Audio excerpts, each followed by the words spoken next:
নমস্কার, আমি সোনাঙ্কার।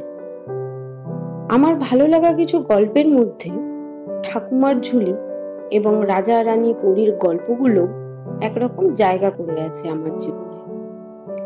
আমার জীবনের এক তৃতীয়াংশ পেরিয়ে গেলেও বলতে ভালো লাগে, হ্যাঁ, আমি এখনো এই গল্পগুলোকে খুব ভালোবাসি। ঠিক একই রকম তোমাদের জীবনেও নিশ্চয়ই কিছু ভালো লাগার গল্প থেকে থাকবে। তোমরা যদি আমার দ্বারা সেই গল্পগুলো শুনতে চাও, তাহলে আমাকে জানালে আমি তাতে খুবই খুশি হব। আর যদি আমার চেষ্টার দ্বারা তোমাদের সেটা শোনাতে পারি, তাহলে তো আমার খুশি আর ধরবেই না। চলো, অনেক কথা হলো, এখন তাহলে আজকের নতুন একটা গল্পের দিকে যাই। আজকের গল্প রাজকন্যা আর গাধার বিয়ে। এক দেশে এক রাজা ছিল। তার হাতিশালে হাতি, ঘোড়াশালে ঘোড়া আর ধরত না। প্রত্যেক তেজি ঘোড়ার জন্য একজন করে সহিস থাকতো, আর হাতিদের জন্য থাকতো একজন করে মাহুত। ঘোড়াগুলো রোজ সকালবেলা চিহি করে ডাকতো, আর হাতিদের খিদে পেলে সুর উঁচু করে তারা ডাকতো তাদের মাহুতদের। খড়, খেজুরের ডাল, কলা গাছ জোগাড় করাই থাকতো। মাহুতরা এসে আদর করে গায়ে হাত বুলিয়ে তাদের খেতে দিত। ঘোড়াগুলো ডাকলে তাদের সহিসরা এসে খেতে দিত ঘাস, খড়, ছোলা, ভুসি, এগুলো তো দিতই। এছাড়া ঘোড়াদের জন্য রাজা বরাদ্দ করে দিয়েছিলেন গরম জিলিপি। তার দোকান থেকে কেনা হতো না, একজন ঠাকুর সেখানে সব সময় থাকতো ঘোড়া আর হাতির জন্য জিলিপি তৈরি করতে। খালি কি জিলিপি, আরো কত কি, সে কথা এখন নাই বাবু। তবে জেনে রাখো, হাতি আর ঘোড়ারা বেশ সুখেই জীবন কাটাতো। হাতিশালের পাশেই ছিল রাজার বিরাট পুকুর। পুকুরের 4টে ঘাট বাঁধানো ছিল, আর 4টে কোণে ছিল 4টে মন্দির। একটা ছিল শিবের, একটা রাধা গোবিন্দের, একটা ছিল কালীর, আর একটা ছিল ষষ্ঠী বুড়ির মন্দির। এই মন্দিরগুলোর পেছনে ছিল বিরাট বাগান, আর সেখানে ছিল ফুল ফলের ঠাসা গাছ। সন্ধেবেলা ফুল ফুটতো, আর সেই ফুল হাতে নিয়ে রাজা আসতেন মন্দিরে পুজো করবার জন্য। আগেই বলেছি, মন্দিরের সামনে আছে বিরাট পুকুর, তাতে ঘুরে বেড়াতো কত রকমের মাছ। আর রাজার হুকুমে সেই পুকুরটাতেই হতো পদ্ম ফুলের চাষ। পদ্ম ফুলের গন্ধে সারা পুকুর ভরে থাকতো। কিন্তু এত পেয়েও রাজার মনে কোনো সুখ ছিল না। আর রাজার মনে সুখ ছিল না বলে মন্ত্রী, সেনাপতি ও কোটালের মনেও ছিল না। কারণ রাজার এতখানি বয়স হলো, তার কোনো ছেলে হলো না। সকলকার মনেই ছিল ভাবনা, রাজার পর এত বড় রাজত্বের রাজা হবে কি। রাজার মনে সুখ ছিল না বলে প্রজাদের মনেও কোনো সুখ ছিল না। ষষ্ঠী দেবীর মন্দিরে ঘটা করে পুজো হতো, কিন্তু কোনো ফল ফলতো না। রাজার বয়স হয়েছে, রানীরও বয়স হলো, কিন্তু রাজপুত্র বা রাজকন্যা কিছুই হলো না। রাজার তাই দুঃখেরও শেষ নেই। আর রাজার দুঃখে প্রজারাও কাঁদে, আর তারা সব সময় ভাবে কি করে রাজার একটি ছেলে হবে। এমনই যখন অবস্থা, তখন একদিন রাজা মন ভার করে সিংহাসনে বসে আছে। একটি প্রজা ছুটতে ছুটতে এসে রাজবাড়িতে ঢুকতে চাইল। প্রহরীরা তাকে প্রশ্ন করলো, কি দরকার? কারণ রাজামশাইয়ের মন ভালো নয়, তাই তিনি চট করে কারোর সঙ্গে দেখাও করছেন না। তার যদি তেমন কোনো জরুরি দরকার থাকে, সে মন্ত্রী মশাইয়ের সঙ্গে দেখা করতে পারে।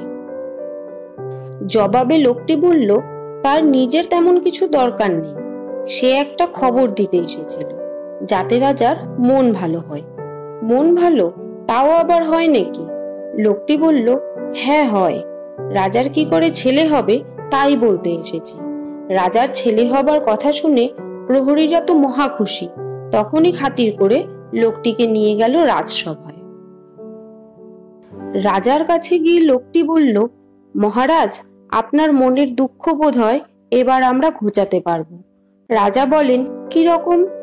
লোকটি বলল, আপনার রাজত্বের সীমার পূর্ব দিকে রয়েছে বিশাল পাহাড়। এই পাহাড়ের ওপরের জঙ্গলেতে থাকে একটা ডাইনি বুড়ি। সেই ডাইনি বুড়ি লোকের কাছ থেকে টাকা বা সোনা নিয়ে তাদের ওষুধ দেয়, আর সেই ওষুধে লোকেদের কাজও হয়। এমনকি তার ওষুধে লোকের ছেলেও হয়েছে। মহারাজ শুনে বললেন, তাও আবার কি হয়?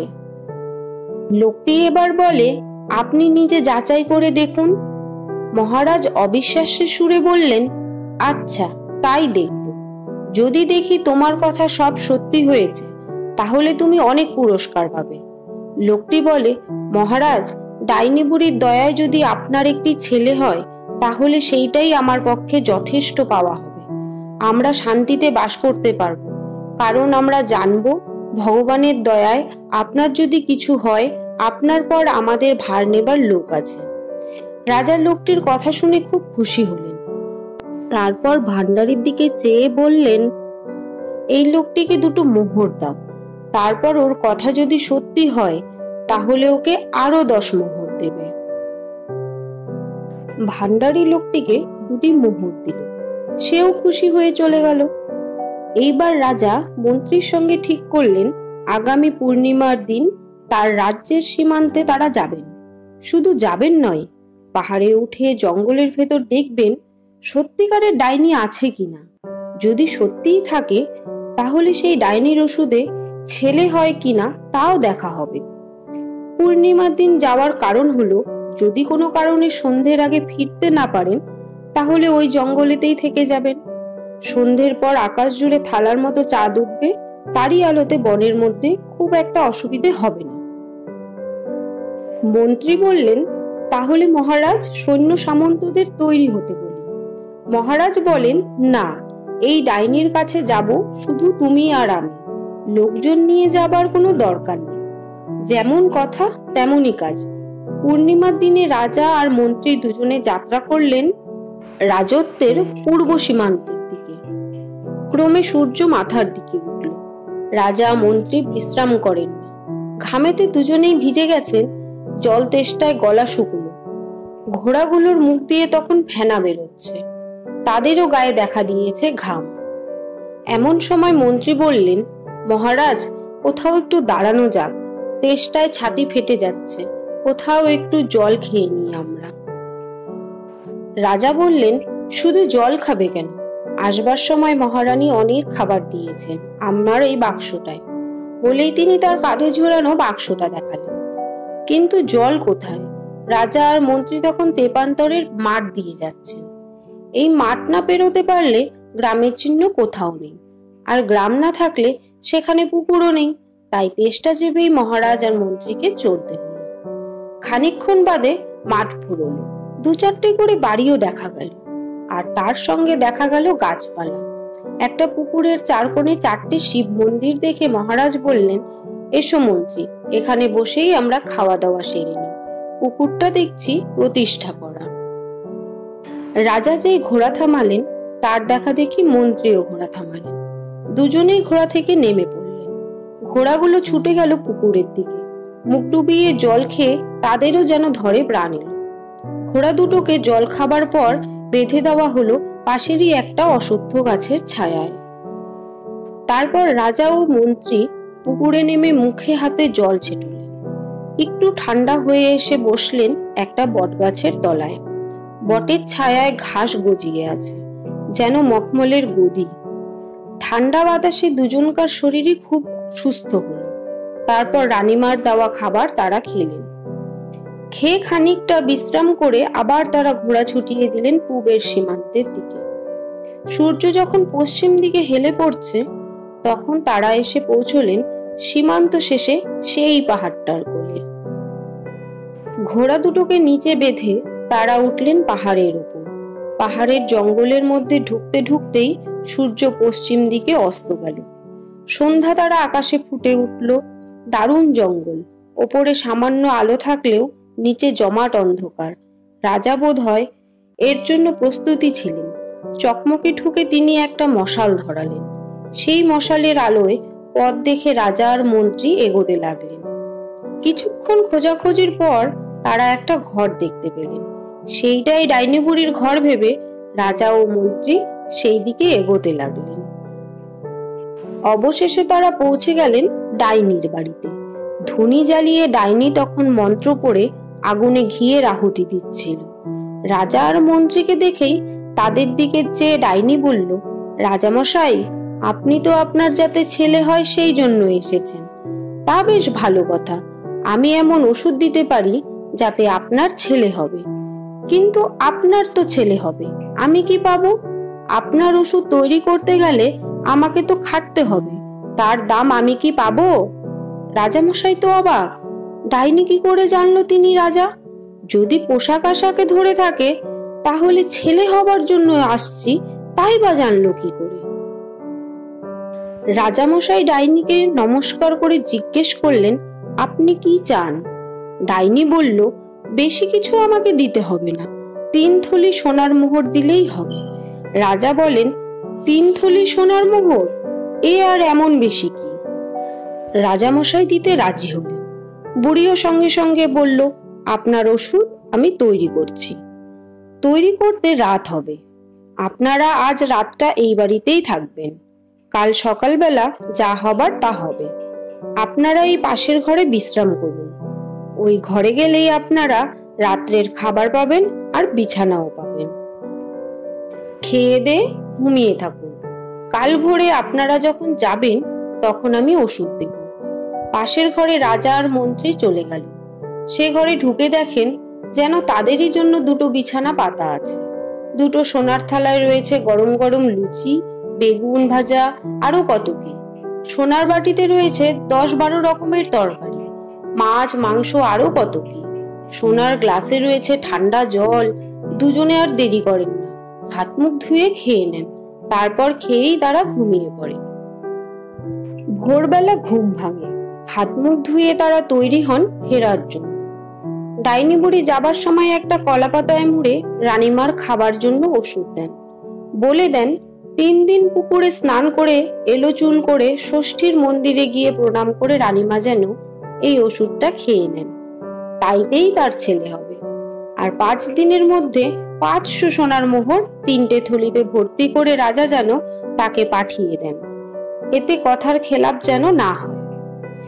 রাজাও বুড়িকে প্রণাম করে পাহাড় থেকে নামতে শুরু করেন।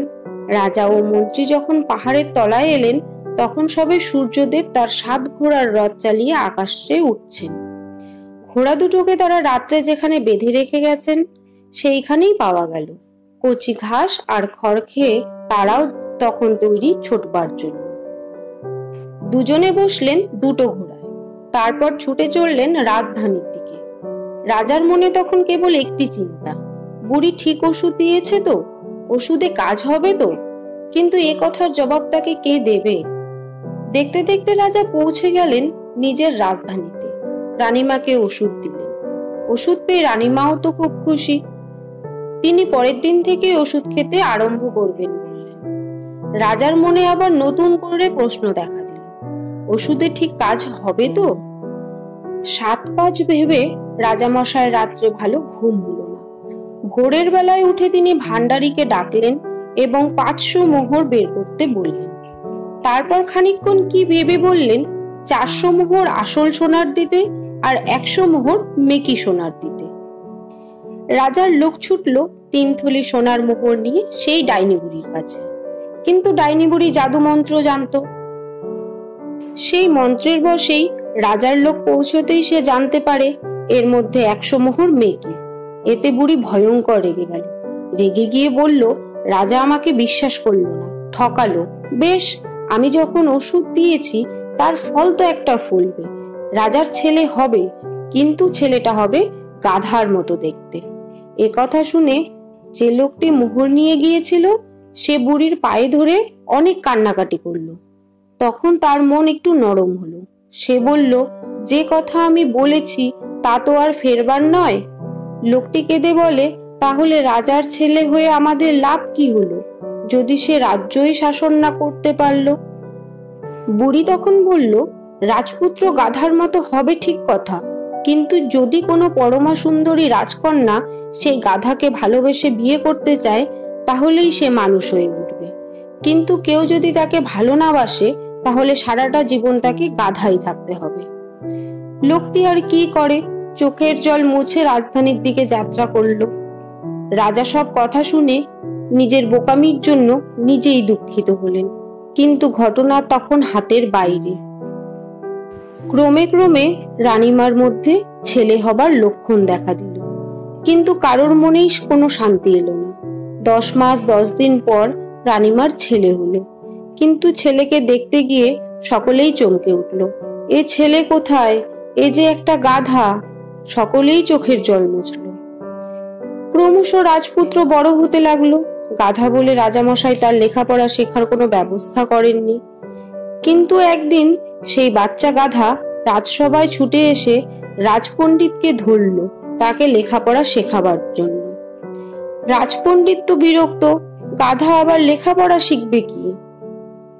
রাজপুত্র তার মনের কথা বুঝতে পেরে বলল, পণ্ডিত মশাই, আপনি আমায় লেখাপড়া শেখান, দেখুন আমি শিখতে পারি কিনা। যদি না পারি তখন আপনি আমার লেখাপড়া শেখা বন্ধ করে দিবেন। অগত্যা পণ্ডিত আর কি করেন, সেই গাধা রাজপুত্রকেই লেখাপড়া শেখাতে লাগলেন। কিন্তু 2-4 দিনের ভেতরেই বোঝা গেল রাজপুত্র গাধা হলে হবে কি, বুদ্ধি তার অনেকের চেয়ে ভালো। সে যা শোনে তাই মনে রাখে, আর অঙ্ক তাকে একবার দেখিয়ে দিলে আর বলতে হয় না, সে নিজেই তারপর থেকে অঙ্ক করতে পারে।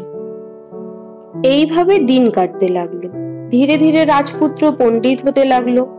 এমন সময় একদিন হলো কি, একটি লোক সেই রাজধানীতে এলো, হাতে ছিল তার বীণা।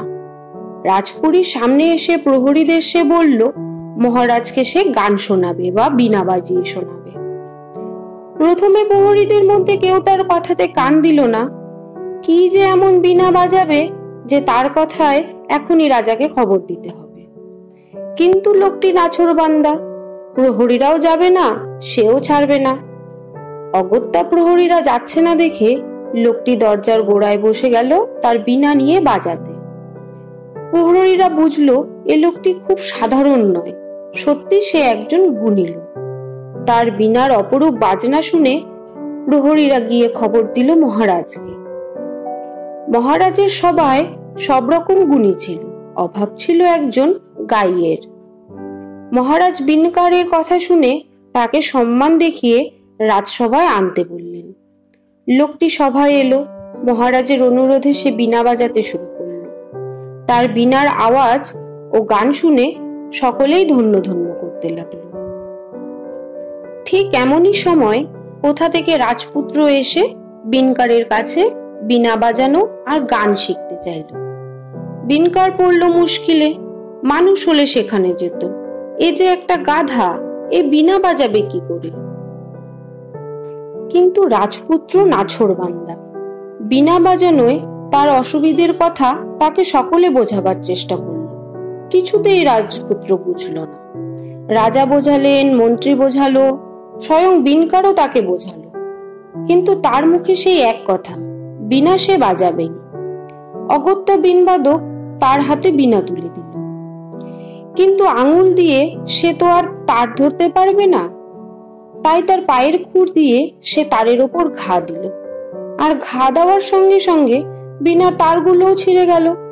রাজপুত্র ছাড়ার পাত্র নয়, সে প্রাণপণ যত্নে আবার চেষ্টা করতে লাগলো। বছর 3-4 ভেতর দেখা গেল রাজপুত্র খুব বড় বীণবাদক হয়েছে।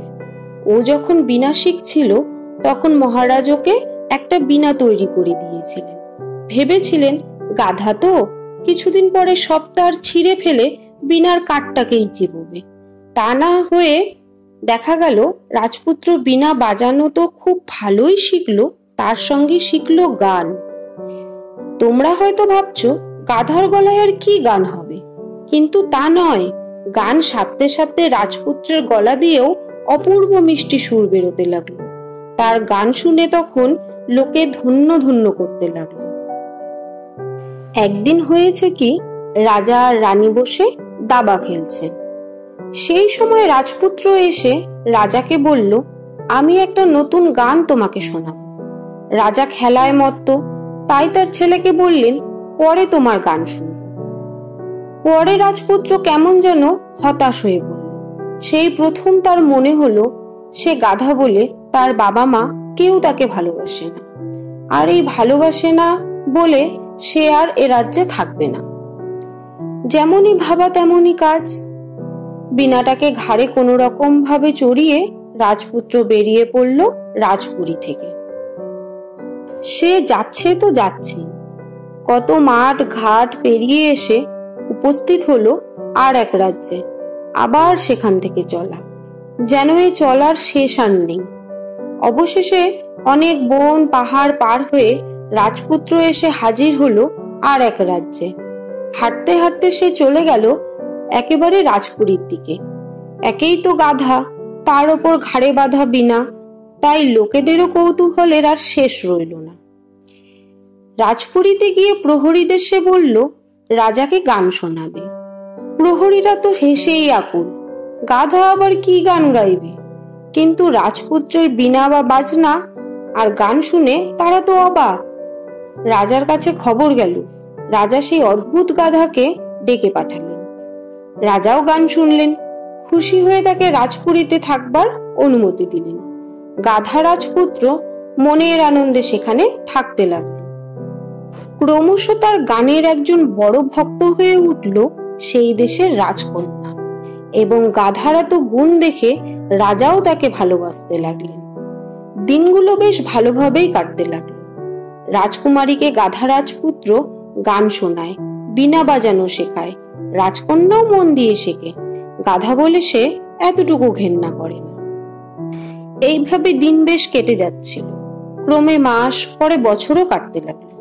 একদিন হলো কি, রাজপুত্র লোকের মুখে শুনতে পেল রাজকন্যার বিয়ের জন্য রাজামশাই নাকি বড় ব্যস্ত হয়েছেন। দেশে দেশে ঘটক পাঠিয়েছেন রাজকন্যার যোগ্য বরের জন্য।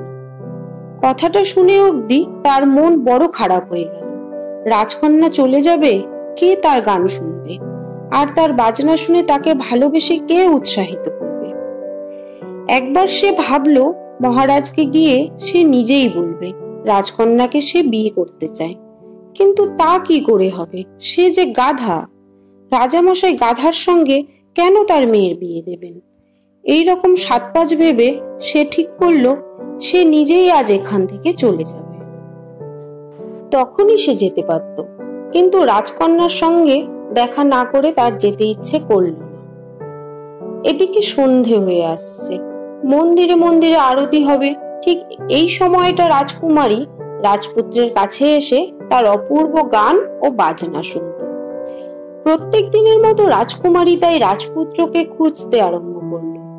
খুঁজতে খুঁজতে রাজকুমারী রাজপুত্রকে দেখতে পেল বাগানের একটা বিরাট আম গাছের তলায় মুখ ভার করে বসে থাকতে। রাজকন্যা আশ্চর্য হয়ে বলল, এ কি, তুমি মুখ ভার করে অমন করে বসে আছো কেন? রাজপুত্র দুঃখের সঙ্গে বলল, এমনি। রাজকন্যা বলে, ওদিকে সন্ধ্যা আরতি হচ্ছে, তুমি আজ গান গাইবে না? রাজপুত্র সোজা হয়ে বসে বলে, হ্যাঁ, আজ তোমায় আমি শেষ গান শোনাবো। সে বীণা তুলে নিল, তারপর গান ধরল। আকাশে বাতাসে সেই গানের সুর ছড়িয়ে পড়ল। প্রকৃতিও সেই সুর শুনে যেন কাঁদতে লাগলো। রাজকন্যার চোখের জল দু চোখে শ্রাবণের ধারার মতো বইতে লাগলো। গান শেষ হবার পর রাজকন্যা ফুপিয়ে কেঁদে বলল, রাজপুত্র, এ কি গান গাইলে? তুমি তো এত দুঃখের গান গাও না, তুমি তো আনন্দের গান গাও। শুধু শুধু আমায় তুমি কাঁদালে কেন?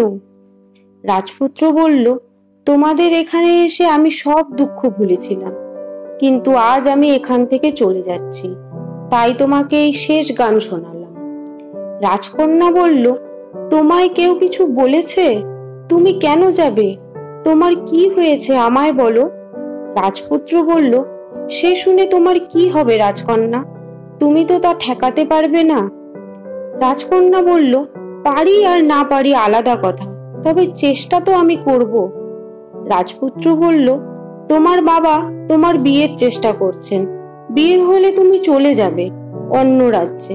আমি কি নিয়ে থাকবো এখানে? তাই আমি আগে থেকেই চলে যেতে চাই।